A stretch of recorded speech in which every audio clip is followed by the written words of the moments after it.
Peter, you can take it away. Well, it's my pleasure to introduce or to ask the BCGS scholarship winners to briefly introduce themselves. I'd like to congratulate them. The three that I'm going to introduce today are Annika Naylor, Victoria Pereversov, and then Andrea Kifiusk is not able to join us, but she's given me a video that I'm going to play. So perhaps first I'll just ask Victoria to briefly introduce herself. Victoria, are you able to join us there? Hello, I'm Victoria. I'm in my third year of the Combined Earth Science and Physics program at the University of Victoria. I've always been interested in tectonic processes and the mechanisms behind them and learning about what's under my feet. And in the past few years, I've gained a strong appreciation for geophysical modeling and the methods used to generate these models. So I'm planning to graduate in spring of 2022. And at the moment, I'm not sure what I'm going to be doing. It'll depend on what the industry is looking like. And it seems like things are a bit up in the air everywhere right now. So, but right now I think I would like to join the workforce right away in exploration. So an ideal job for me would be working in the field, gathering data, since I'm a hands-on person and I also love being outside.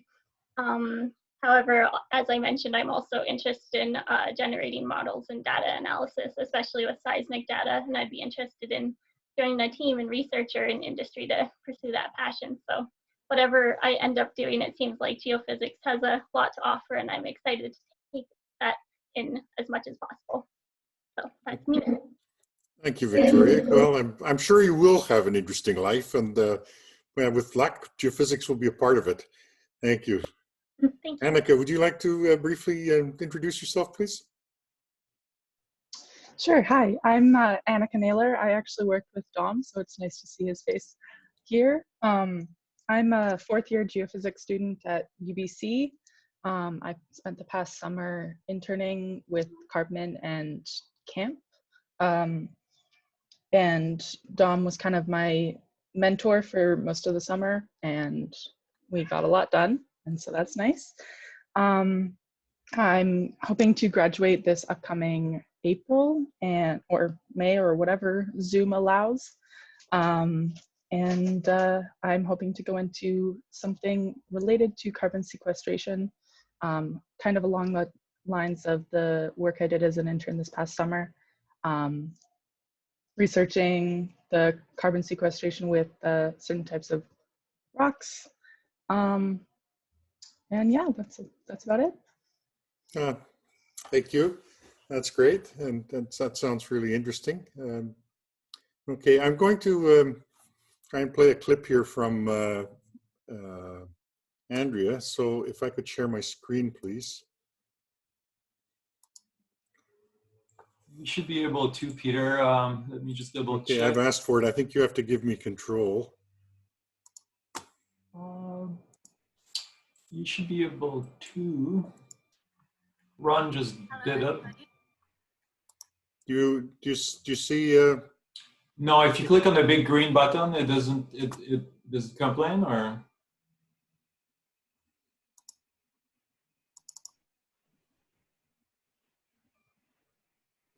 Well, I'm trying to, and then I'm clicking on it, but it doesn't. It's not giving it to me. Do you have to provide permission? Ron, can you try again on your side to make sure that it's not the.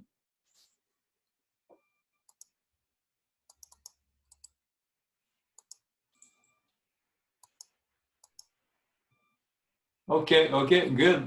Peter has it. Okay, wrong button on my side. That's so okay. I have this brief clip from Andrea. I hope the volume's okay. Hello, everybody. I hope you're doing well.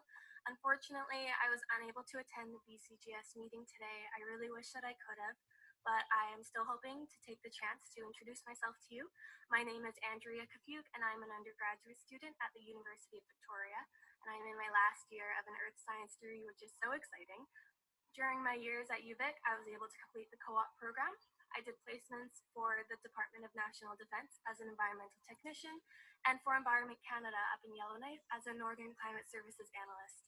It was during my time in Yellowknife that I got to attend the 2018 Geoscience Forum, and I absolutely loved it. I love being able to explore that new world, and I've been trying to explore it ever since. That's why I am so grateful to be considered one of the 2020 CAGS Foundation Scholarship winners. It means so much, and I want to thank anyone who was involved in this decision process. I am so sorry that I was unable to attend today's meeting. I really would have loved to be able to converse with you all. I hope that I still have that opportunity in future meetings. But until then, thank you again. I hope you enjoy the meeting, and I hope you have a great rest of your day. Hello, everybody. I hope you're doing well. Unfortunately. So that's our scholarship winners. It's great to see them. It's a strange world with the pandemic. One thing I might just say myself is I know the money that is also very well received. It helped me when I was a student, and BCGS has done a great job of contributing to the CAGS Foundation, but it needs to go on. So if anyone can, please reach into your pockets or induce your employer to donate to the CAGS Foundation Fund. Thanks. Okay. Thank you, Peter. Excellent. Dennis, would you, I muted you, so there you go. You're back on. Okay, you should. Okay, guess I'm good. You're good to go. Yeah, thanks, Peter, for that, and thanks those three young students. It's always great to see the young students presenting themselves and just being so excited about a career in geophysics. We wish them well, and congratulations on winning the scholarships.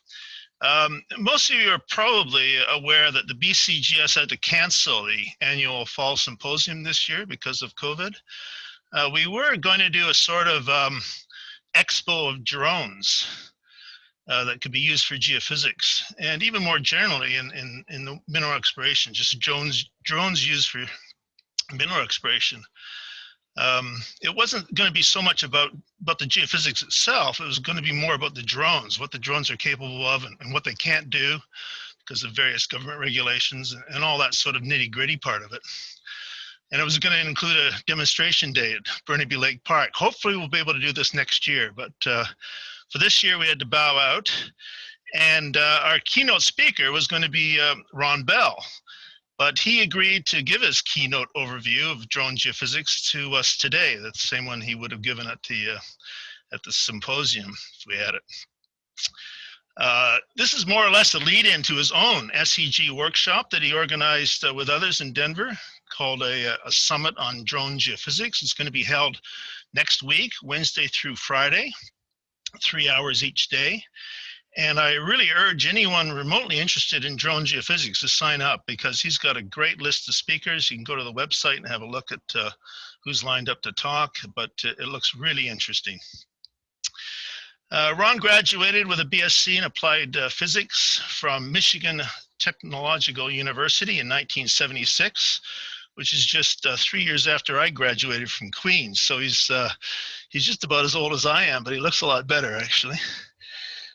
For the next 4 decades, he gained experience in all sorts of different geophysical techniques applied to resource exploration, environmental, engineering geophysics, mostly with various engineering geophysics companies. But since 2009, he has been basically an entrepreneur and a consulting geophysicist in his own businesses. But in 2014, he started using UAVs in a big way.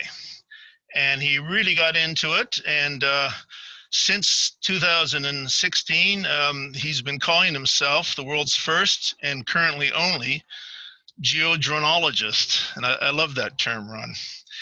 He is well known around the industry as one of the world's authorities in drone geophysics. So without further ado, Ron Bell. Mute. Can you see my screen? Not yet. Okay, well, we'll try to get there. Huh. I don't know what I'm doing. There we go. There we go. Thank you, Dennis. That was, it's a little embarrassing to hear about yourself. At least for me, it's embarrassing. But I don't really consider myself the world's foremost authority on drone geophysics. I feel as though I have learned a great deal over the past 5-6 years, and there's a lot more to learn. And what I've been doing is, as much as anything, is just trying to, promote the use of drones. I'm trying to get my screen to see if I can get this damn thing. There we go. If it goes back a minute here.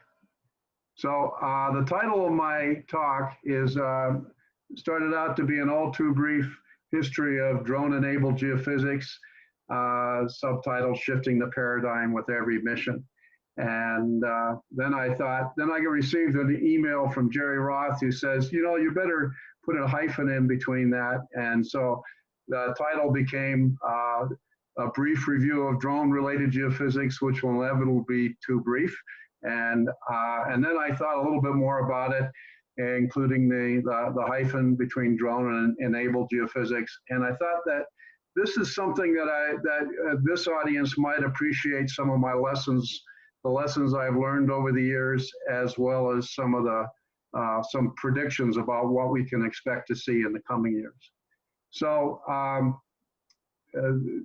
basically, these are the talking points. I'm going to kind of briefly go through a bunch of these. I won't labor on this slide at all. I won't labor on my background.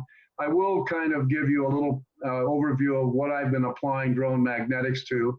And I started out actually locating legacy oil and gas wells. Then I started mapping oil and gas pipelines, and then I started working with over a landfill. That was my test site.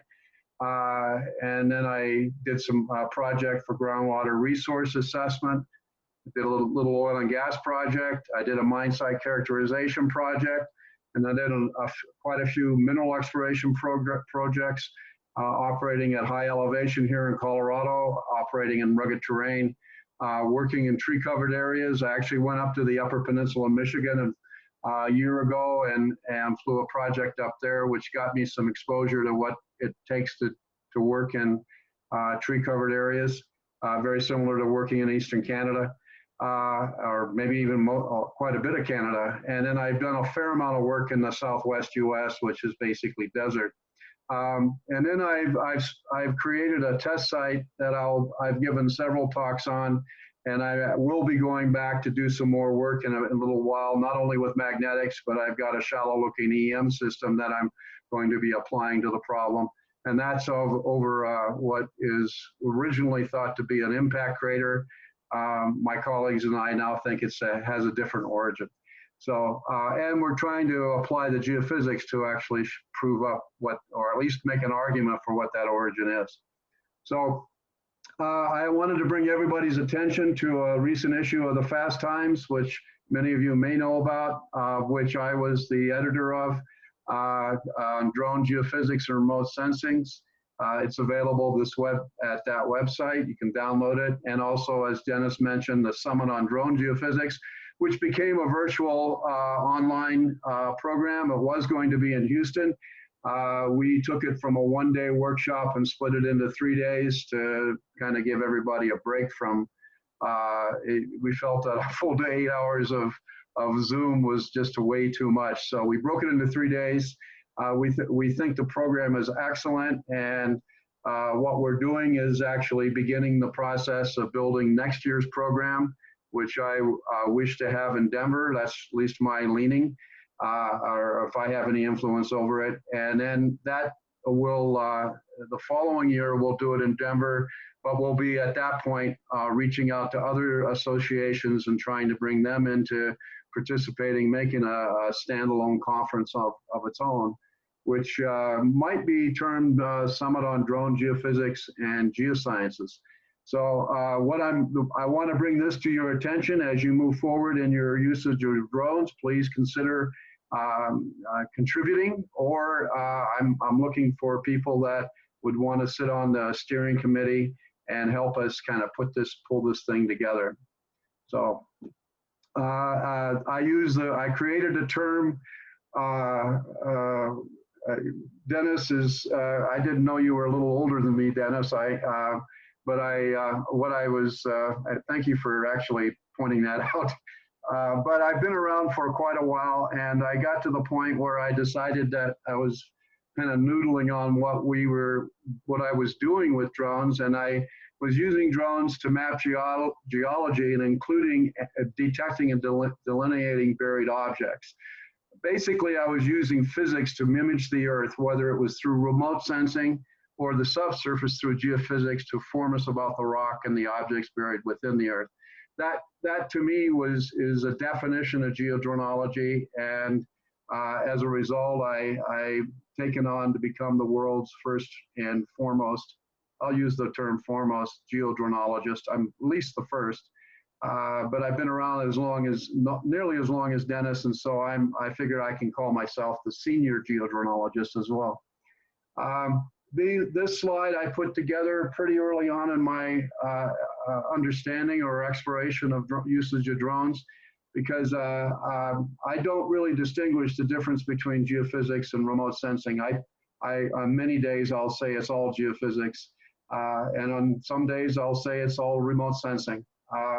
But the distinguished, how you might distinguish it is that there are those things that are imaging the surface, and that's above the blue line. And those things that we're trying to use, those sensors we're trying to use to see below the surface, and those are what's listed below the blue line. And there's more, and I will get into that a little bit, but these are the things we can do today, and that just blows my mind that we can do so much with drones today. This is a quick slide kind of listing the benefits of drones. I believe many of you are already familiar with that.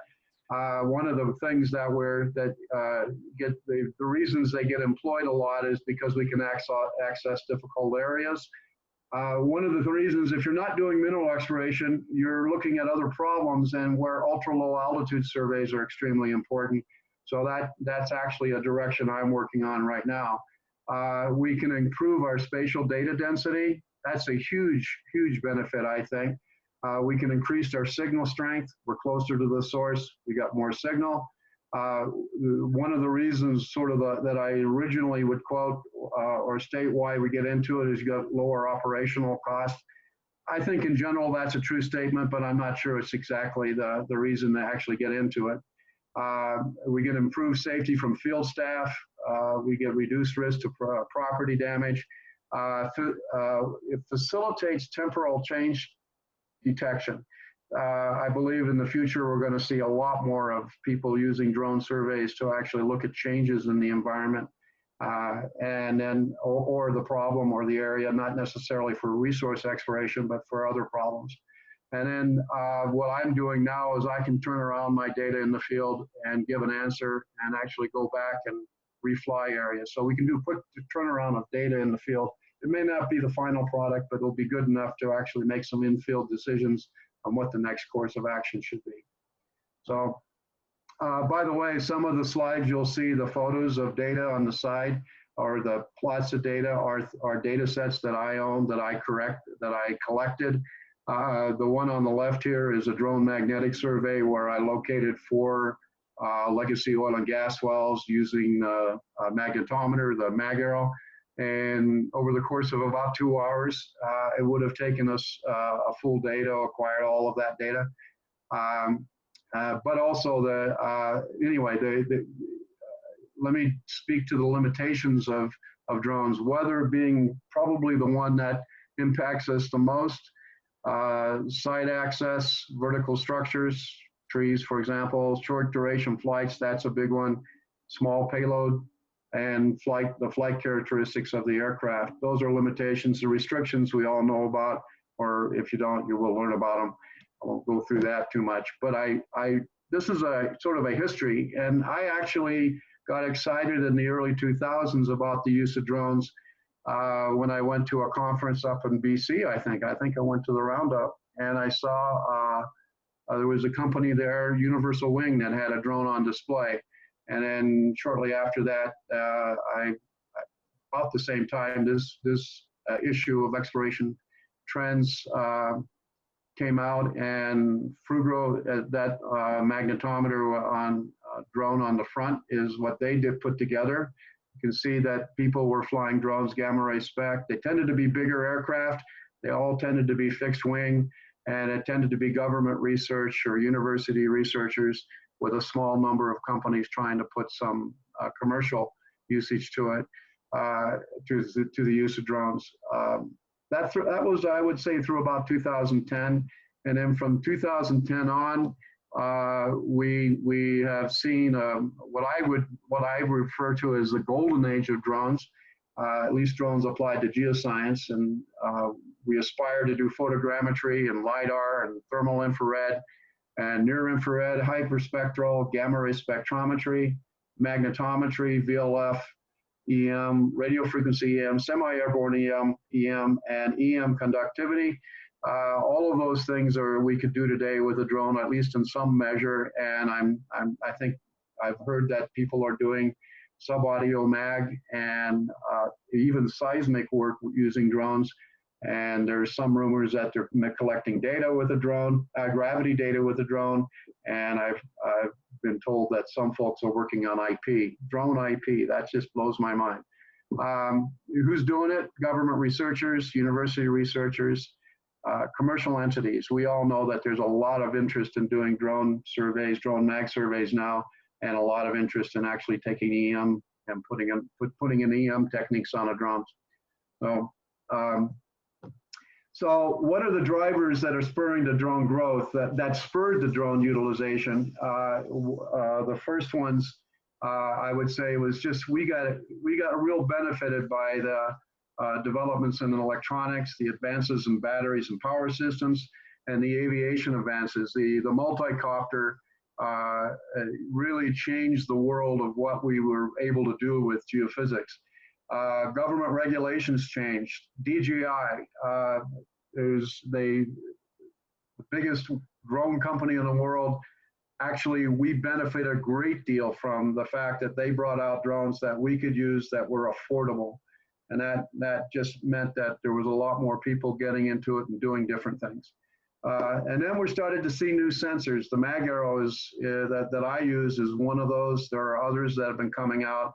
And then the whole process is to make it easy. And those are the things that have been driving it. And of course, the money too. Restrictors. Basically, right now, I see the biggest restrictor that we're up against is government regulation.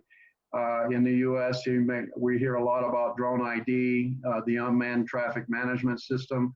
And then, of course, the tariffs and restrictions on Chinese-made products that this current government has been employing. And the batteries and power systems are a restriction.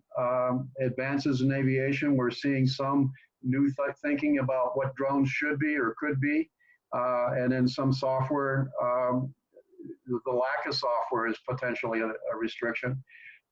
And then I would say that the old guard attitudes, that is doing it the same way, needs to be give away to new youthful, generally there'll be youthful ideas about what drones could be and how they can be used. And then oddly enough, making it too easy then means that we have too many people who are not geophysicists who are getting into the game.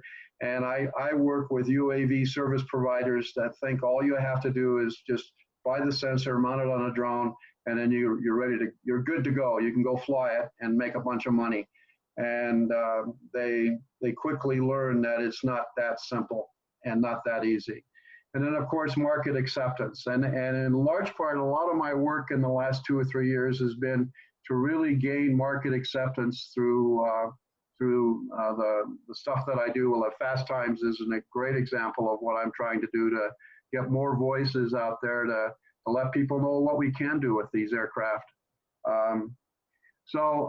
These are what I thought it would be important to do a quick inventory of what we can do today. And I don't really pretend to know that I know everything about what people are doing. This is some observations I've had. One of them is that we now have at least 3 total field magnetometers that you could buy off the shelf. There's at least 3 flux gate magnetometers. Some of these are a little bit more difficult. You have to have some engineering skills to put them to use, but they're there. There's 3 gamma ray spectrometers that are being fitted for drones. I've seen 3 different ground penetrating radar systems. I'm working with an EM conductivity meter. There may be more. There's an EM metal detector. Geonics has been adapting, I understand, has been adapting their EM61 to a drone. There's been some radio frequency EM work primarily in Europe. There may be some more in the States or Canada, and I'm just not aware of it.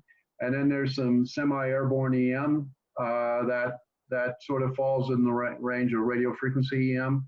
And then there's Total, which has been applying drones to seismic surveys. And they're not, there's a gentleman who got his Ph.D. at the School of Mines who was going to give a talk at our summit, but he got restricted by his employer, which is ExxonMobil. Apparently he can't get permission to actually present what he did his research on.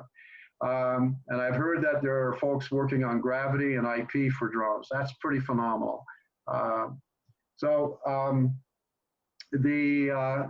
From the aviation point of view, probably the one that I see the most utilized right now is the multi-rotor copters. The DJI Matrice 600 is sort of the workhorse of the industry. There are other multi-copters that are available to use. You can purchase and put to work. Helicopters were a place what people started with, but I think quickly stability. The helicopters have a more lift generally for the wing, but they're much more dangerous to use. Multi-copters, I think, rule the roost. We're seeing fixed wings, but not that many fixed wing geophysical systems. We're seeing the application of vertical takeoff and landing fixed wing systems. And those I see as being, that's where the future will be. Where batteries, of course, are the power sources, gasoline. And then I know that I've noted that several hybrid systems are now being put to good use. Software, the mission planning and control software. There's 2 systems I'm aware of, other than the proprietary system by DJI, and then there's a bunch of open source systems that are controlled PixHawk and RGPilot sort of navigation systems. Data processing and visualization. I use Geosoft, and I know Intrepid they've actually processed some of my data too. So I imagine there's going to be more coming out. And then a plethora of drone magnetometry, drone photogrammetry survey softwares, or as software as a service. Some of these actually have mission planners, which can be usable for geophysical surveys. So, lessons learned. This is something I thought I should really wanted to share with you. The weather has been the thing that can kill the profitability of the survey, especially high winds. Sensors, when they're slung from below the aircraft, motion noise is a problem. That's something I'm really trying to deal with right now. Heading errors should be removed. However, many problems do not have much impact. It doesn't really impact the usefulness of the data. Heading error there is a heading error in a mag arrow, but I haven't seen it be a real problem for me. High data sampling rates are a good thing. Mag arrow samples at 1,000 hertz. I think that's a very good sampling rate. The tighter the flight line spacing, the better. Basically, more data. Safety is the first priority, and every drone user knows that crashes are inevitable. You're going to crash, so be prepared for it. The crashes we've had, we've always been able to get up and flying again within an hour or within a day. Fortunately, they've been pretty minor crashes, but it's part of the game. Few predictions. The implementation of the remote ID and functional, pardon the misspelling, unmanned aircraft management systems will result in more beyond visual line of sight projects and nighttime operations. Larger drones capable of carrying much heavier payloads will be deployed for multi-parameter geoscientific data acquisition. Pilot on board helicopters will be replaced with larger remotely piloted aircraft for airborne time domain EM and geophysical surveys. Vertical takeoff and landing fixed wing aircraft capable of long duration flights will replace the multicopters, and a greater volume of data will encourage innovative approaches to extracting information from the drone data volumes. Okay, closing remarks. Weather impacts, I can't really read my screen anyway. Weather impacts the drone geophysical surveys in a huge way. It needs to be factored into how you plan and budget surveys. Data quality should be assessed based on applicability to the project and usability of the data to meet the objectives, and not solely based on data acquisition system parameters, and actually not solely evaluated based on those parameters. And low noise data acquisition systems specifications do not directly equate to the acquisition of good quality usable drone geophysical data. All right, thank you. If anybody has any questions, I realize I'm over my time by a minute, but I'm willing to answer questions. Thank you very much, Ron. It was super interesting. Dennis, did you want to introduce Callum as well? Oh, yeah. Yeah, Callum Waller is. Yeah. Yeah, I read your bio, but I don't have it directly in front of me. So I'll turn it over to Dennis. He's probably got it. Yeah. Yeah, I was going to give it. Thank you, Ron. We'll save questions for the end for both. And one thing that came through clear for me on that was, you know, the old saying is the devil's in the details on these things. And so, you know, drone geophysics is going places, but you got to be super careful of what you're doing in order to get good data. And this next talk is exactly that. It's about the details. And Callum is Callum Walker completed his undergraduate degree in geological engineering at Queen's in 2016 with a focus on applied geophysics. He immediately started an MSc at Queen's, working under Dr. Alexander Brown and Dr. Georgia Fotopoulos in the Department of Geological Sciences and Geological Engineering. He was upgraded to a Ph.D. program a year into his master's, and he is currently a fourth-year Ph.D. student at Queen's, I suppose nearing completion.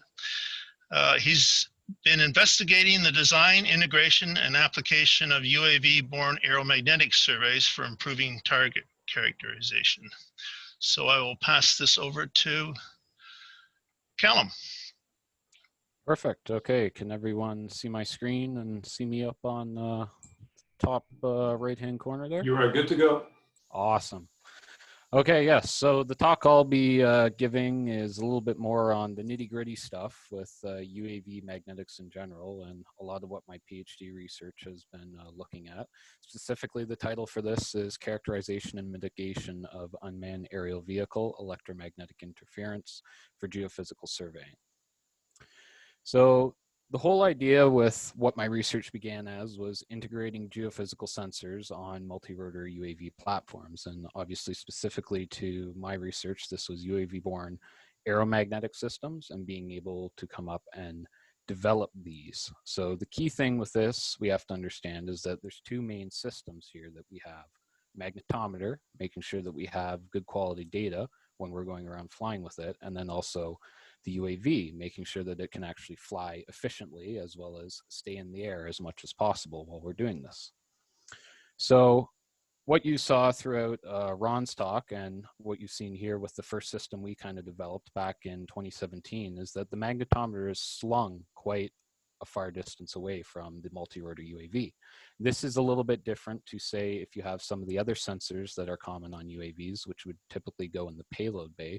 These dominantly being the one that always comes to mind is photogrammetry and things like this. And the reason why we have this sort of setback distance for the magnetometer is because multi-rotor UAVs produce relatively large electromagnetic interference signals. So a lot of what my research has been on has been trying to determine what these signals are and how can we remove them from the data or mitigate them in different ways. So throughout this talk, we'll be looking at three different kind of scenarios that I'll be walking through, looking at different aspects of this problem. The first one is going to be measuring the sensor setback distance. I think one of the most critical pieces of information you can have when looking at magnetometer sensors, as well as applying this to potential electromagnetic sensors. So for this, I look through some GSMP35U data. I then switch gears and look at characterizing electromagnetic interference in lab, and this is using a Honeywell FluxGate vector magnetometer. And then I will move forward to look at characterizing the actual electromagnetic interference during surveying flight. And this is with Geometrics Mag Aero, which Ron was talking about. So jumping into our first kind of scenario here, and the most critical piece of information, I think, when looking at drone magnetics is determining the setback distance. So the way that I set up these tests for determining what the actual setback distance is going to be is you take your magnetometer that you'd be surveying with, in this case it was a GSMP35U, and you keep it stationary on the ground, roughly about 2 meters off the ground to limit noise. And what you're doing is measuring just the background ambient field, as well as any signals that are going to be resulting from the drone. So we want to keep this stationary so that the signal is very clean and not contaminated from any movements of the actual magnetometer throughout the survey. So once we go ahead and set up this, we fly up above the magnetometer and do what's called a vertical buzz test, where we start up knowing that the drone is going to be outside of the sensor's sensitivity limit, and then buzz down until we can measure the distance where the magnetometer starts to sense this electromagnetic field. So an example using the potassium vapor magnetometer, the top here in blue is the laser altimeter measurements. We start up above 12 meters above the magnetometer, go down to about 2 meters, and then buzz back up and down. And typically you'd repeat this quite a few times to get sort of an average of what this offset distance would be. And then when we look at the magnetometer readings for this, we can see when we're outside of the field of the multi-rotor UAV, when we're not sensing it, we get a very constant rate. And then what we're looking for is the first kind of onset of when we're sensing this UAV's magnetic field. And if you time sync both of these data sets, which there's various ways to do this, you can then determine when the magnetometer senses the field for the first time of the UAV, and then at what distance this is. And this would be then your magnetometer offset distance, or the distance at which the magnetometer can no longer sense the magnetic field generated from the multi-rotor UAV. So some examples of this for two of the main multi-rotor UAVs that I worked with was a DJI S900 with an approximate 3 meter offset distance, and then a DJI Wind 4 with a 5 meter offset distance. And this is for roughly a 2.2 kilogram payload and using the GEM system's GSMP35U. So the reason for the difference between these two different offset distances is because the DJI S900 is a lighter and smaller UAV, has smaller electromagnetic motors, and therefore produces a smaller electromagnetic field. Or in contrast, the DJI Wind, if you've ever stood next to one of these things, they have massive electromagnetic motors and produce relatively large magnetic fields in contrast. So that's the idea with the first section of this, is determine what your offset distance is. And of course, being a geophysicist, I didn't want to kind of stop there. I wanted to look at sort of these electromagnetic interference signals and characterize what exactly these are. And the idea behind doing this is to be able to understand, can we place the magnetometer any closer? And can we filter out these signals? And can we compensate these signals in any way? And kind of demystify the general kind of unknown that's out there as to what these signals are and what is actually causing them. So this section will be kind of diving into what is causing these electromagnetic signals. And as it turns out, the main dominant source of the UAV electromagnetic interference signals is the electromagnetic motor. Surprise, surprise. And what it actually turns out being is a permanent magnet synchronous motor. This is the type of motor that is on commercially available multi-rotor UAVs. And there's two dominant sources of electromagnetic interference that come off of these. The first one being the solenoid, which is part of the stator armatures. So this is where we have an electromagnetic coil where current from the battery passes through these and creates an electromagnet or a magnetic field. So this is the first one. And the second one is a magnetic field associated to the rotor of the actual motor. So this is, in the rotor, there's permanent magnets, which you can see here, and it's the interaction of these two magnetic fields that actually causes these rotors to spin. This is really great if you're trying to create a low noise, high efficiency motor, but not so great when you're trying to do electromagnetic surveys or magnetic surveys. So just explaining a little bit more about these motors and what's going on with them. What we have and how we characterize them is based off the number of stator armatures they have. The stator armatures is stationary in the motor, and it is these electromagnets. So 12N refers to the number of stator armatures that are incorporated into the motor design, where 14P refers to the number of permanent magnets that are on the rotor hub on the outside here. In addition to this motor winding diagram, what we can see is 3 phases of AC current in red, blue, and green that power this type of motor, being a permanent magnet synchronous motor. So how we went about determining what the electromagnetic and magnetic interference signals were from these motors was to basically isolate them. So we took a fluxgate magnetometer in lab and held it stationary once again, took the multi-rotor UAV, put it very close to the magnetometer just because the fluxgate magnetometers we were using had relatively low sensitivity of only 10 nanotesla. And we then basically just very, very slowly mechanically rotated one of the rotors to see what sorts of signals occurred. And when we go ahead and look at some of the data that we collected from this, you can see kind of an issue here is that there's quite a lot of different signals and frequencies going on within the time domain data here. So this is over the course of approximately 100 seconds, and there were only 5 revolutions of the motor in this time. So you can gain an idea of just, there's a lot of stuff going on. And obviously looking at this in the time domain, it's not very easily able to pick out what specific signals are happening and what's associated to what. So this is where we would want to go ahead and look at, say, the frequency domain or something like spectral analysis for this. So the time domain plot I showed just before, from 0 to roughly about 100 seconds, is on the bottom here.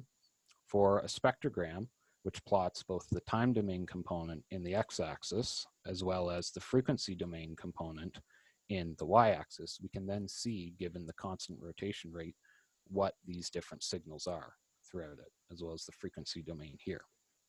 So during this test, what we were able to determine was that there was a specific frequency related to the mechanical rotation of this rotor, and what the mechanical rotation is just 1 revolution of the rotor. In addition to this, there was a frequency that was 7 times higher than the mechanical rotation frequency, which is due to permanent magnets within the rotor hub. You can see this throughout the signal here or in the blip in the frequency domain. And then the third one we were able to determine was an induced magnetic field component, which is 5 times greater than the permanent magnet signal that we can see. And this is this largest amplitude signal as well as the highest frequency one. So kind of breaking this down into pieces so that we can understand what the different signal components are due to this motor and what's actually occurring within this data. What I've highlighted is the mechanical rotation component. And as I said, there was 5 rotations that we did throughout this test. And you can see filtering this in the frequency domain, we can isolate this FMR component and see that it's exactly synchronous with the mechanical rotation of the actual rotor. So this is interesting because in order to explain this effectively, what has to happen is we have to look for a signal that is alternating once every time the rotor goes around. So Because of this, we're going to be looking at the rotor hub and the permanent magnets that are located on it, as well as a ferromagnetic guard that's on the outside. And typically what happens with this is if you're observing this from a faraway distance, what will occur is that there's kind of a blending of these different domains where one side of the rotor hub is going to be a little bit more positive magnetically than the other side, which is going to be a little bit more negatively magnetically induced in this way. So what happens when you rotate this is that you get a signal that is synchronous to the rotation of the rotor. And this is just due to the induced and the permanent components of the magnets within the outside of the rotor casing. So the next signal that we're looking at is 7 times the mechanical rotation frequency. And if we look at one mechanical rotation frequency shown in red there, we can count out the 7 different permanent magnet signals that occur through this time. What's going on here is, again, we need to look at the rotor hub, ignoring kind of what's going on with the stator for now. And basically every time that we have a permanent magnet and the magnetic field from this going out into space, every time that it rotates past the closest axis of the magnetometer, we get a negative, positive, negative, positive, negative, positive, negative as it goes around. And because there's 14 of these alternating orientations of the permanent magnets, we slice that in half and you get a frequency that is 7 times what we see the mechanical rotation frequency to be. And finally, we get to our highest frequency signal, which is a little bit more complicated to understand and involves looking at the stator. But zooming in once again to one FMR cycle, which is shown in red here, up in the upper diagram, we can count out each of these individual FIMF cycles as they go through, and there is 35 of them that we can see within the frequency domain, or sorry, within the time domain here that we can physically count, which lines up with what we saw in the frequency domain. So what's actually going on here is we have to start incorporating what's going on in the stators, armatures, as well as the permanent magnets. And to best do this, I'll just highlight 2 permanent magnet pairs and then how these interact with the different stator armatures. The critical thing we need to understand when looking at this is that the stator armatures, which are basically solenoids, are composed of wires wrapped around a ferromagnetic core. So the idea with this is that if you have a current passing through here, it's going to generate a magnetic field due to electromagnetic induction, but it's also going to induce an even larger magnetic field due to these ferromagnetic cores being very highly magnetically susceptible. This is an ingenious way that these these motors can basically enhance the strength of the magnetic field that's produced by the batteries and such. But the interesting thing in converse with this is that if we have a permanent magnet that passes in close proximity to these ferromagnetic cores without there being any current in the wires, then you also get an induced magnetic field. So basically every single time that you get a permanent magnet passing next to one of these ferromagnetic cores, you get an induced magnetic field. And this is all good and simple when you only have 2 permanent magnets for it. But of course, when we go back to our full model of the permanent magnet synchronous motor, we can see we're going to have one here, one here, one here, here, here, here, here, here, here, here.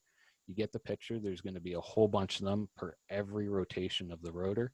And in fact, I can tell you for this specific configuration, there's 35 of them that occur. So that's a whole lot to kind of wrap your head around and is digging into big detail, but luckily there are tables to be able to simplify all this and kind of help understand it. So the big picture coming out of all that technical detail is that you have a mechanical rotation frequency within the magnetic interference signals, and then you also have higher magnetic interference signals that are direct multiples of this mechanical rotation frequency, which you can see here. So the one I showed from a Taro T960, which is a 12N14P, has this sort of configuration, but we're also able to go ahead and determine the configurations for a bunch of other different electromagnetic motor configurations, so 18 stators and 20 permanent magnets and so on, and the different basically UAVs that are associated to this. And by doing this and going forward and modeling this within a finite element analysis, what we're able to determine were two dominant equations that describe what these different frequencies are going to be, both these permanent and induced components of this. So this is a very big benefit, because now, as long as you know what your configuration of the motor is and what its mechanical rotation frequency is, you can take these different equations and apply this information to determine what your electromagnetic interference signals are going to be. So the interesting thing here is that almost all multi-rotor UAVs that I've looked at, there is some variation, will operate with the rotor spinning at roughly around 50 hertz, give or take. And by using these equations, we can then determine kind of the bandwidth of what the electromagnetic interference is going to be. Where you can see some of the higher end electromagnetic interference is going to be in the kilohertz frequency range when these UAVs are operating. So this is something that is a lot more of interest, I would say, for any of the developing electromagnetic systems that would be looking at, say, some of these higher frequencies or are sampling in these higher frequencies. And I'll talk about this a little bit more at the end of the presentation. This is the second kind of major takeaway from the presentation, is these two equations. And this leads into kind of our third test, which is, it's great that you can do all this in the lab and look at all of the electromagnetic interference signals that are going on, but it's quite another thing to be able to go out into the field and see what these signals might manifest themselves as during a magnetic survey. So for this, what we used was a Geometrics mag arrow, the sampling frequency of 1000 hertz. What I want to really demonstrate is the difference between suspending the magnetometer at 3 meters below the UAV, or roughly at its offset distance, versus if you put it up inside the payload bay of the UAV. So here is some spectral analysis of an electromagnetic interference profile generated during flight. And once again, what we have is time domain here, where we have two adjacent flight lines, one here cornering from about 80 to 100 seconds, and then the adjacent flight line on the other side. And what I will show is the dominant frequencies that we can see when we suspend the magnetometer at the offset distance. So the first signal that we can see, as I alluded to previously, is the mechanical rotation frequency. This is typically around 50 hertz, and when suspended at this 3 meter offset distance, it is roughly 0.25 nanotesla. And you can see this within the frequency domain plot as this blip here, and then right across the entire time domain section of the spectrogram, where you can see some variation due to cornering, but it isn't as significant as you might think. It seems to hold pretty constant throughout the entire survey.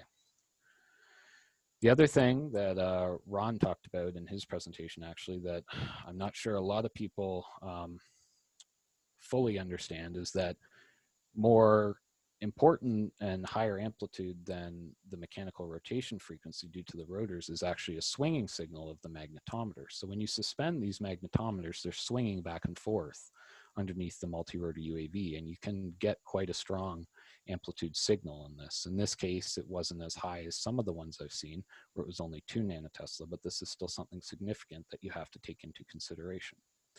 And you can see this here in the frequency domain, and then apparent all throughout the survey, with it being of higher amplitude in the corner of the survey between 80 and 100 seconds.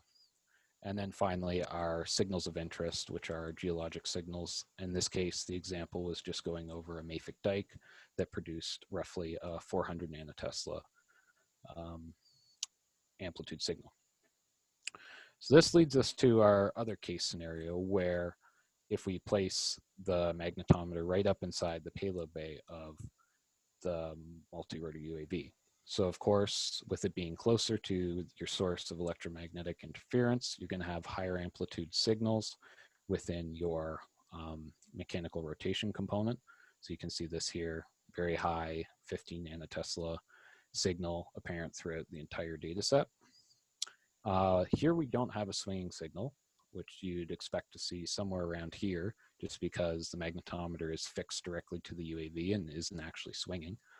But we still have our geologic signals. Now, the interesting thing in anyone looking at this data set and within the spectrogram is you'll see that it has a whole bunch of noise within it. And what this actually is what I characterized before in the previous kind of section, is that we have a Nyquist frequency that's put in here at around 500 hertz, which is the limit of what this magnetometer can sense. And the permanent magnet signal, as well as the induced magnetic field signal, are much, much, much higher than what this Nyquist frequency is. So they're way up here above this, what this magnetometer can resolve.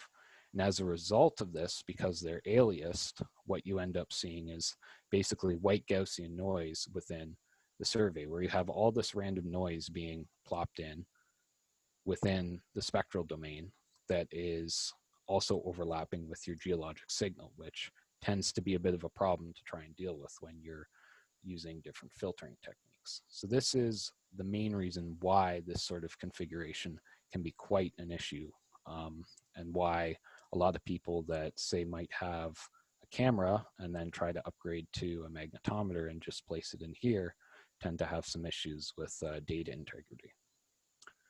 So what I want to kind of walk through to end this off is looking at kind of a mitigation strategy for these electromagnetic interference signals.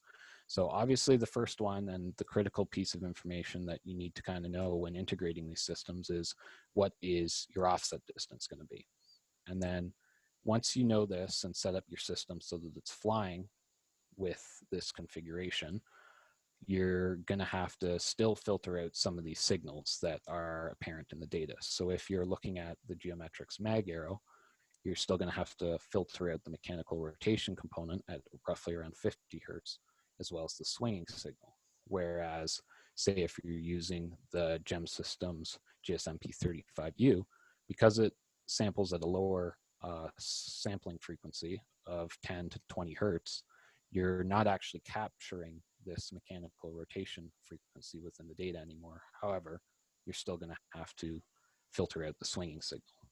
So running through just a really quick example of this from the 3-meter data set that I showed, we have our mechanical rotation component as well as our swinging signal, and we want to be able to remove these from our geologic signal within the data set. And what I want to show is a time domain section of what these signals kind of look like, just to highlight the difference in them. So I won't show the full kind of amplitude of the geologic signal here, which is this mafic dike, but I'll show kind of the tail of it and then the flatter section to say amplify the difference between the swinging signal and the mechanical rotation part.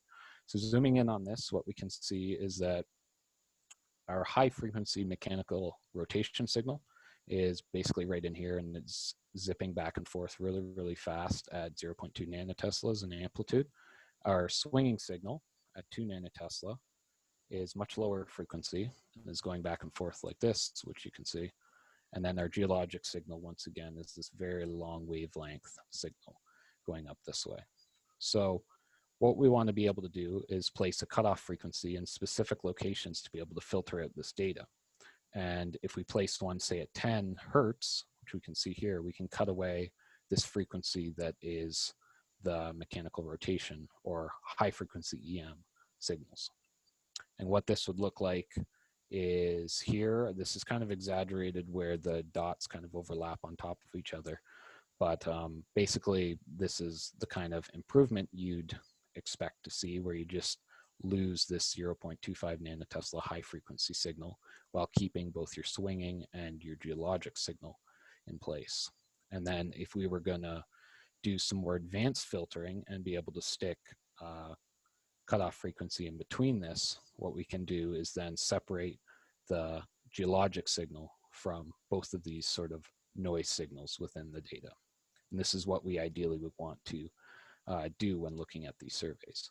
So zooming back out, this is kind of, if we're successful in doing this and filtering out both of these two different signals, we can leave this geologic component, which you can see here, while removing these higher frequency and lower frequency swinging signals. So in kind of conclusion to this entire section, what I want to kind of show is just the differences between some of the different setups that you can do in terms of filtering and kind of going through this. So the example I showed of where you have a multi-rotor UAV, place the magnetometer at its offset distance, and then you're going to have very low amplitude EM signals and swinging frequency signals. So the very low amplitude EM signals is a good thing.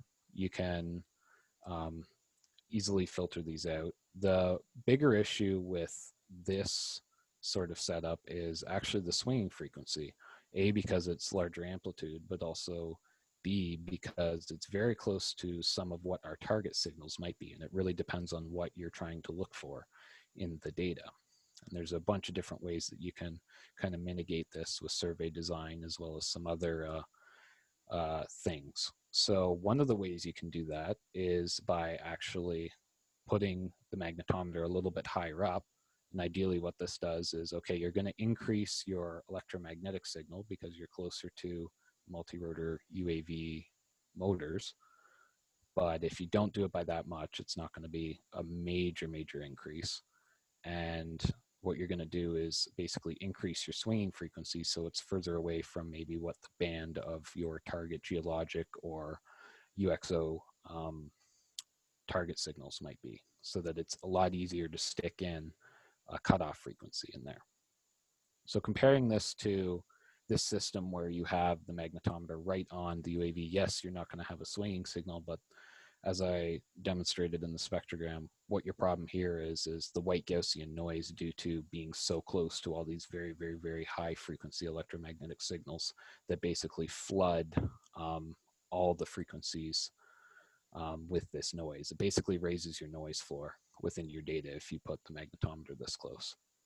And then obviously, okay, this is going from one side to the other. If we look at the other side of it, the big issue with suspending the magnetometer further than, say, your offset distance, yes, you're not going to have any EM signal noise or very, very little, say it's 0.1 or something like this. The issue actually becomes you're going to lower your swinging frequency so that's actually over top of what your target frequency band is. So this is a problem, but it's not as big of a problem as the white Gaussian noise issue is, because if you have an IMU, you can then phase correct what the swinging signal is relative to maybe what your target signals are. So in conclusion, just wrapping up kind of the three main points once again for this presentation. The first one is determine what your sensor offset distance is.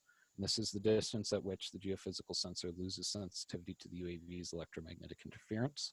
This is going to be unique for each sensor's sensitivity parameter. So i.e. if you're using a 10 nanotesla fluxgate magnetometer versus a 0.01 nanotesla optically pumped magnetometer, this is going to be a unique parameter for each of these different sensors, as well as for each model of UAV, with larger UAVs trending towards larger electromagnetic interference. These equations are good for understanding what the high frequency and predicting what these high frequency signals are going to be. This isn't so much a case for the magnetic surveys, just because there aren't really any sensors that sense this high, but where I see this being a lot more applicable is, say, for something like what Ron was saying for an EM31 or an EM61, where you're measuring in the kilohertz frequency range, and you might have some of these electromagnetic interference signals overlapping with some of these frequencies you might be interested in.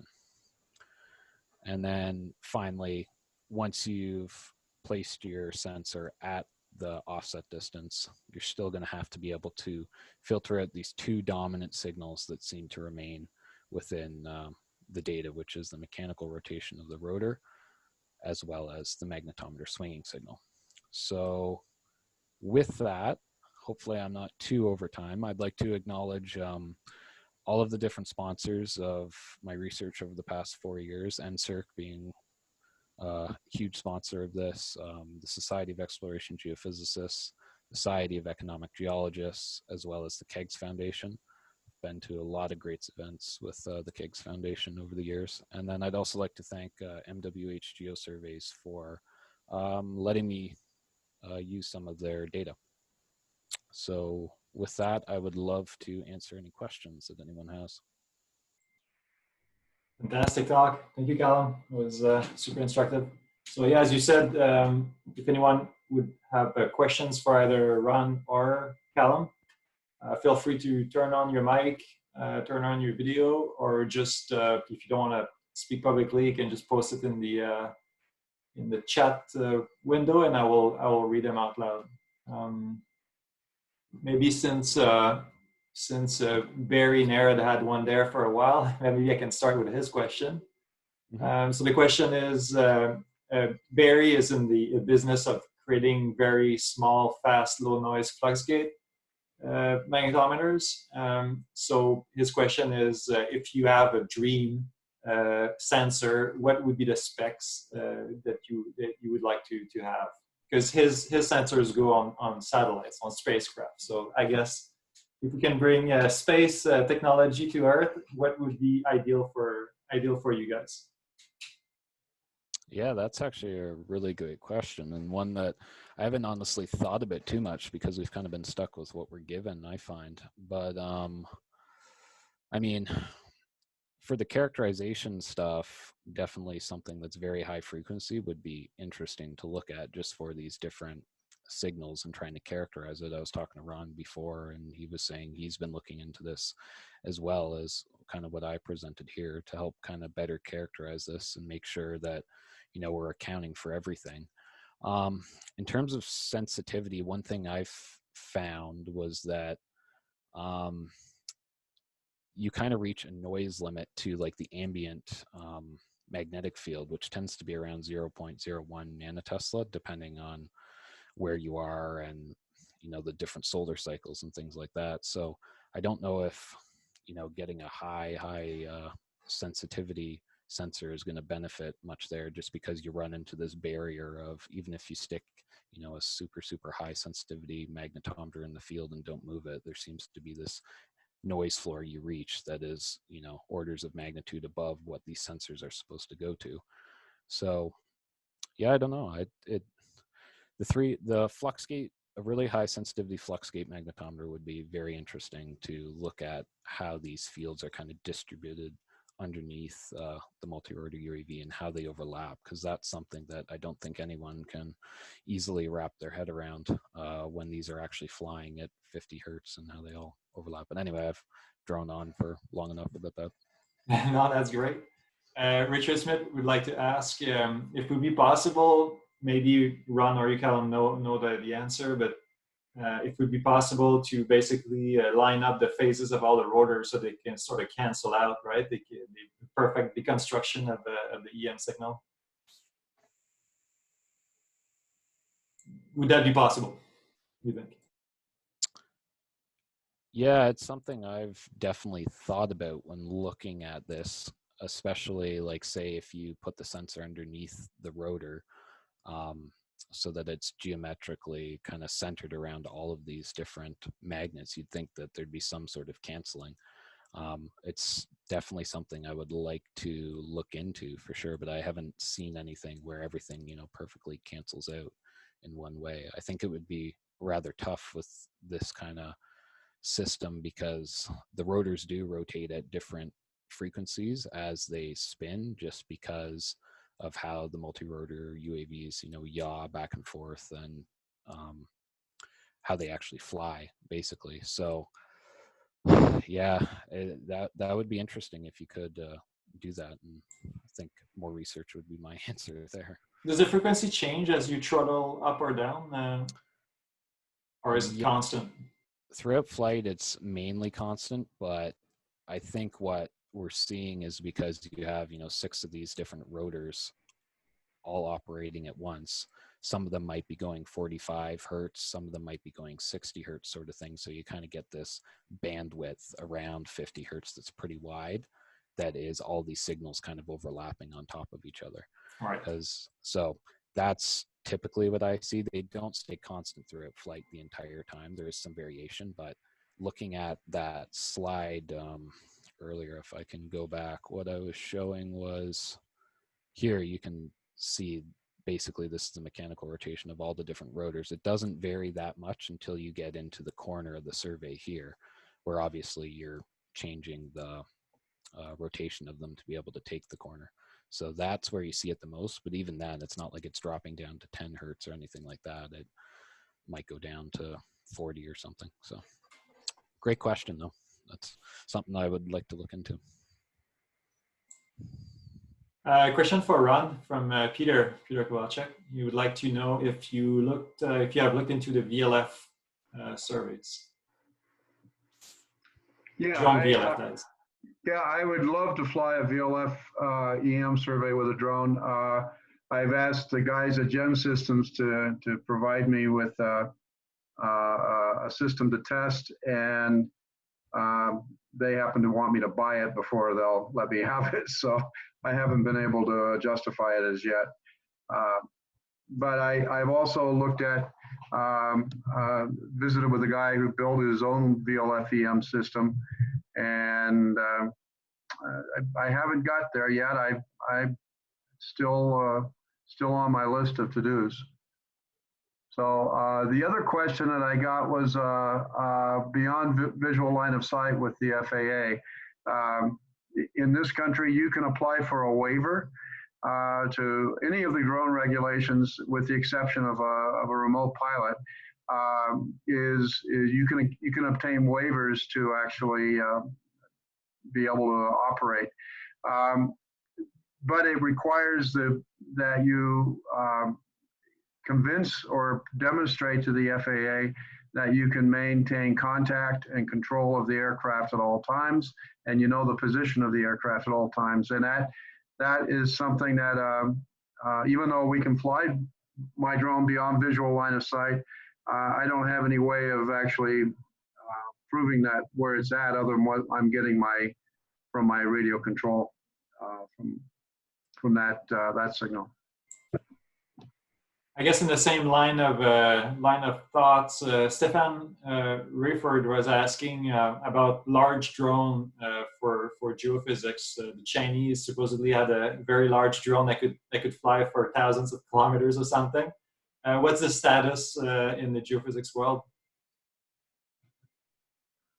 Well, I'll take a shot at that. I know the USGS has been flying larger drones for mag surveys for a while, at least a group out of California has.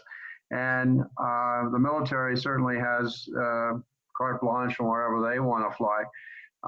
But in terms of the commercial world, until we have an unmanned traffic management system that works, that is functional, I just don't see us having large drones. Now, having said that, there are a number of at least 2 larger drones that are made here in Colorado that I'm aware of, and they're obviously selling those drones to some outfits that are using them. No geophysical outfits at this point, which is what. Excellent, thank you. Callum, maybe a question. There are 2 questions that are sort of related to you. So on one of your slides, you had a stiffener on the suspender of the sensor. And then Buddy Doyle was saying that you could also use a stinger style, right, to be able to have like a rigid pull. Yep. What are your comments on like the best fastener for your sensor? Yeah, great question with this. There's actually that's a pretty deep subject. I'll go back to the first one to get to. This might take a while. So I'm guessing they were talking about the semi-rigid mount here, was the question. Yeah, so this came about because obviously the optically pumped magnetometer, if you suspend it like this, if you don't have a semi-rigid mount in the yaw axis, what it's going to do is basically spin. back and forth. And if you have an optically pumped magnetometer that's spinning when you're in the northern hemisphere like this is a rather large problem, because it's going to hit the dead zones over and over, and you're going to lose data throughout the flight lines over and over and over again. So where the semi-rigid mount came in is I kind of invented this using the prototype of the GEM Systems mount back in 2016, because we realized you have to keep the yaw of the magnetometer stable throughout flight. And the best way to do this is with the UAV, because they can fly in stable yaw configurations, which is basically you can tell it to point north the entire time you fly, and it will do that. So this was a way to mitigate this original kind of system we came up with, was point the magnetometer in one constant direction. So you mitigated your loss of lock basically throughout flight with this particular sensor. And obviously this was incorporated with some of the magnetometers that have come forward since. With regards to the mag arrow, how it mitigates this is it puts two orthogonal sensors to each other, so that it's always reading one of them, and one of the sensors will never be in a dead zone, sort of thing. So this kind of invention is kind of obsolete now with the mag arrow, because it doesn't really have dead zones because of that. But at the time, it was one of the only ways that you could get repeatable data with it. And then, could you remind me what the second question was? Well, it has more to do with the swing noise, right? If you had like a rigid pole, yeah. Yeah, what I saw some data once from a Stinger system, which has been a common system as well, and there seemed to be some sort of oscillations within it as well. And I'm not sure what, because I didn't analyze the data, what those oscillations were from. But the main issue with the Stinger system is that you're killing the drone's efficiency. And that's kind of going back to this whole thing of, well, we have two different systems here. You need good data, but you also have to be able to fly with the drone, right? So if you put a Stinger on here and have to counterbalance that with a whole bunch of weight, you're cutting your flight time in half, I would say, which then kills the whole economic argument to this whole system. Whereas when you suspend it off the middle of the drone here, or its center of mass, it's all balanced. There's very little drag that's put on the drone, and it's one of the more efficient ways to do it. So these are all the things right at the beginning of this, when we were putting stuff together, that we had to kind of consider. But it's a great question, and it's definitely a viable way to do it with Stinger systems. There's different benefits, because obviously you don't get the swinging signal, or at least low frequency swinging signals that can overlap with your geologic signals. So a lot of this stuff is cost benefit of different factors. Great question. Great. Anyone else in the room would like to speak up? Can I make a comment about the mag arrow? One of the I'm going to make it anyway, apparently. The mag arrow actually incorporates an IMU in it, so there's actually data about the motion of the sensor that comes out as part of the data stream. And I'm in talking to Callum before we began our presentations. It became obvious that he needs more data, which I have to laugh at, because that's the typical geophysical saying to a customer: is we need more data. There is possibility of because you have the motion noise that you're measured using the IMU, that you could actually apply corrections or calculate what the corrections would be, and then apply them to the data to remove some of the motion noise. The approach that I'm taking currently is, that's definitely in my game plan, but the approach that I'm taking is actually going to rigidize my mounting system for the mag arrow to actually reduce the amount of motion noise. Now, when I visit with aeronautical engineers about making this rigid pole hanging this weight below the multi-rotor copter, they all shudder at the thought of the performance characteristics of the aircraft and moving the center of gravity and all that. But to me, it seems like it's a pretty straightforward way of making it happen. That is reducing the noise from the motion, and then having the ability to correct for it what's left over using the IMU data. Buddy, do you have a question? Buddy Doyle? You have raised your hand. Ready to go? Took a while to find the mute button. There you go. Yeah, no, just mentioning that, you know, the thing we've been flying was before the MAG arrows, so we were using just the gem cesium, and so we didn't dangle it vertically down. I agree, that would be very aerodynamic, not good. We stuck it out the front like a lance, and we just used the bottle as the balance. So it hasn't taken away from the flight characteristics at all. In fact, it's easier because when you're landing, dangling something, you have to watch where you land. This has got the thing on the pole, so it's easier to land. That's all. Oh, also, you know, 2004, we were flying fixed wing UAVs 120 kilometers away up in the territories, looking for kimberlites, and I think it was us that shut it down. Air Transport Canada was letting us do it. You know, you're in the middle of nowhere, and we were working with. We sort of knew who was flying around, but it forced them to think about UAVs. So it basically shut us down in 2004 from doing this. It wasn't the technology, it was the legislation. Yeah. That's all.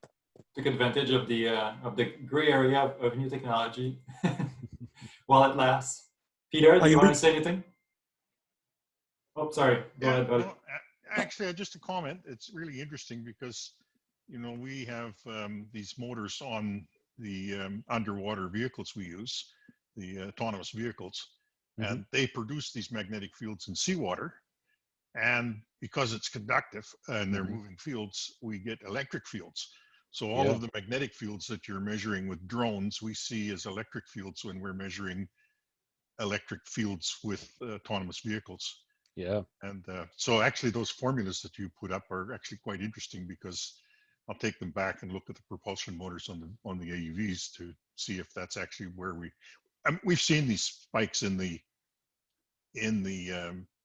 spectrograms, and you know, they're multiples of the primary rotation speeds of the propeller, but have never actually seen a formula like that to help us predict them. So yeah, that's an interesting crossover. Yeah, no, very interesting. Yeah, and an exact application of that, what you'd expect in seawater. Very cool.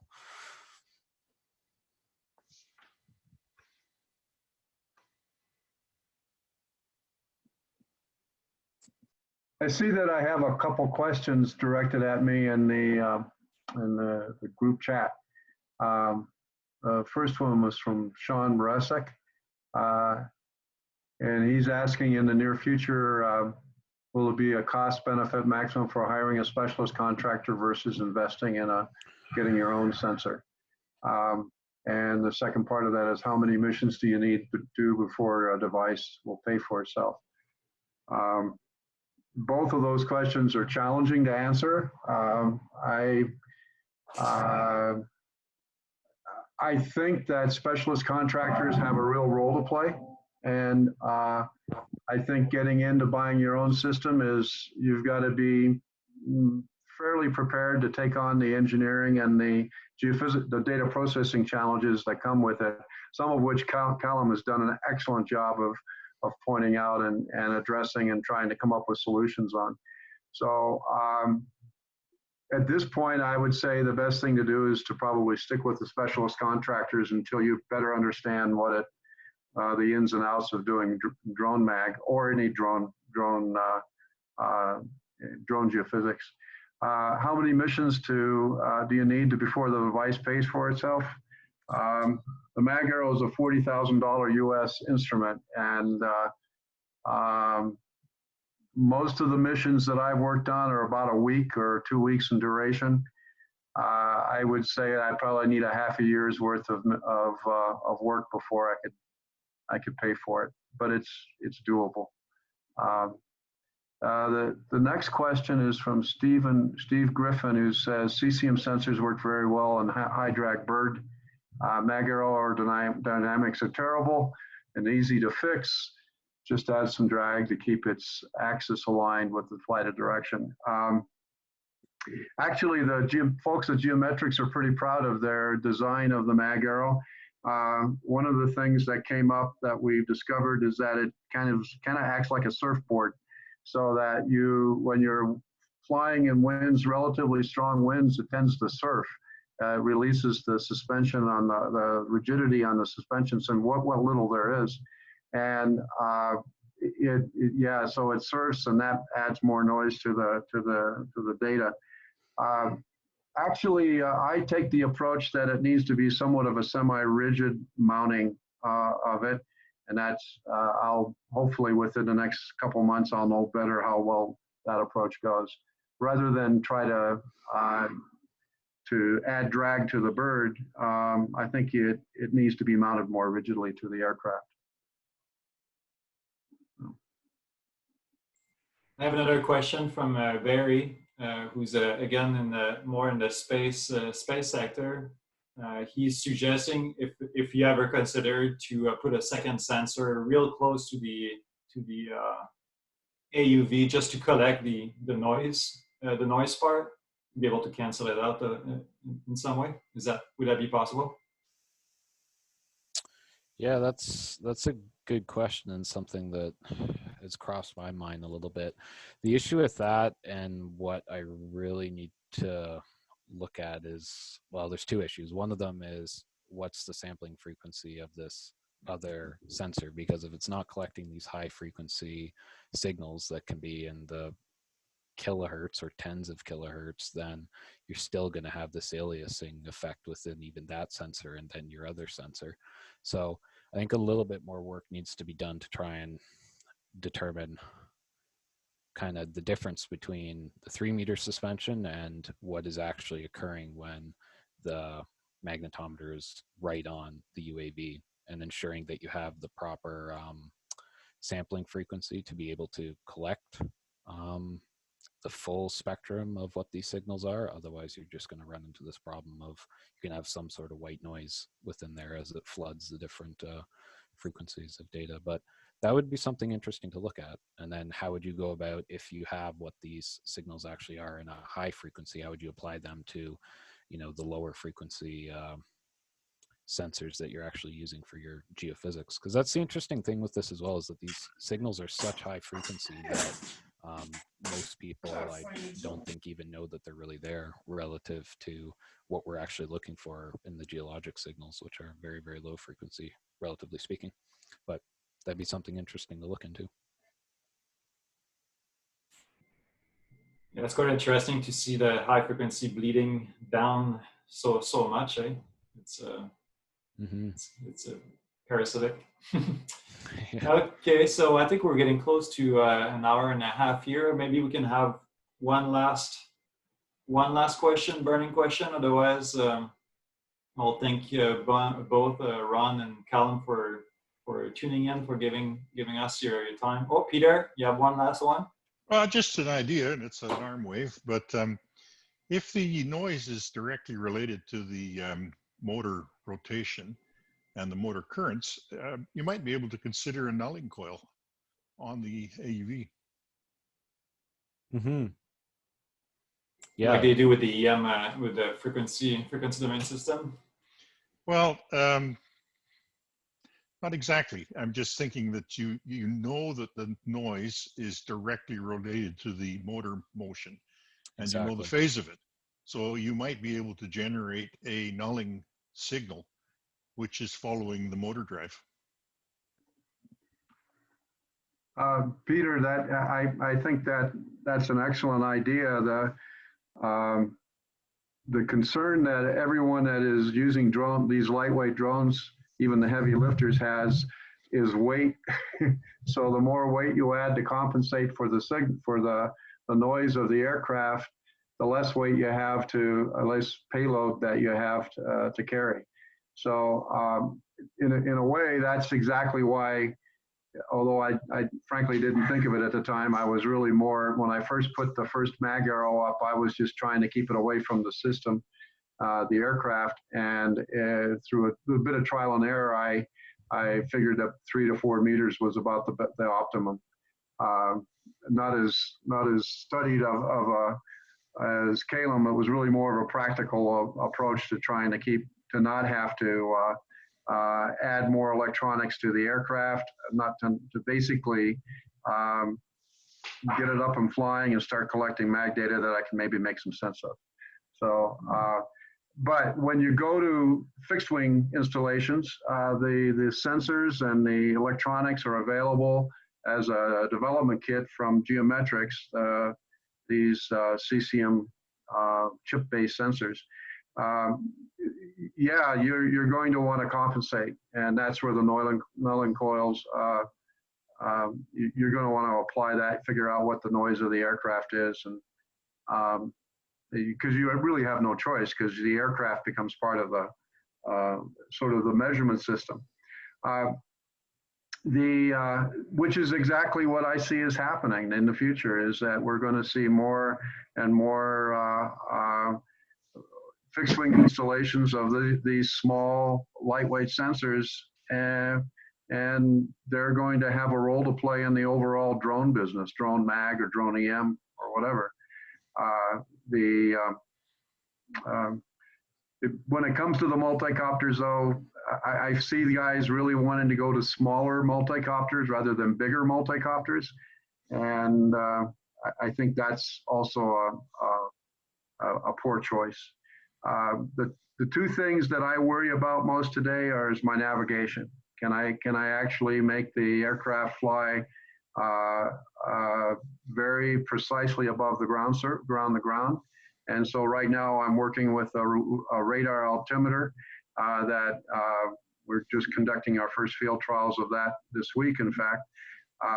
And the second thing is the RTK. We need to have much more precise location of the aircraft and the sensor. It's not as big a deal when you're doing larger area mineral style surveys. It becomes a significant deal when you're doing UXO or environmental surveys, knowing the position of your aircraft very precisely, position of your sensor very precisely. So, but those things are all the technology is there. Also, what I see is happening is there are those that will want to fly these small UAS under the canopy and not have access to the RTK or any sort of GPS sort of positioning, and that's going to require that the inclusion or the adaption of sense and avoid technology on the sensor and the aircraft, and that itself is all the technologies there, and it's actually getting pretty inexpensive because the automotive industry has it all there, and they're making millions of devices that we could take advantage of. So I encourage actually any students that want to tackle that problem to do so, to look at what it takes to put sense and avoid on any of these geophysical sensors or the aircraft, so that we can fly in areas that do not have the GPS or the GNS navigation capability. So anyway, thanks. Hello, can I comment on the nulling coils from Peter? I've been working on this issue with the Goddard Space Flight Center. In the case of flux gates, you don't even have to add a new coil because you can use the existing sensor coil as its own nulling coil, and then you use essentially a control system using adaptive filters and say 9 channels simultaneously to do the actual compensation. My experience is in doing this on ground type instrumentations, you can get 20 dB to 30 dB improvement in the contamination rejection. Wow. That's extremely interesting. Now we should talk. There we go. Yeah. Great way for us to end our conversation. A new connection has been made. All right. Thank you, everyone. Have a good night. Stay safe. We'll see you next month. Okay. Bye. Take care. Take care. Night, everyone.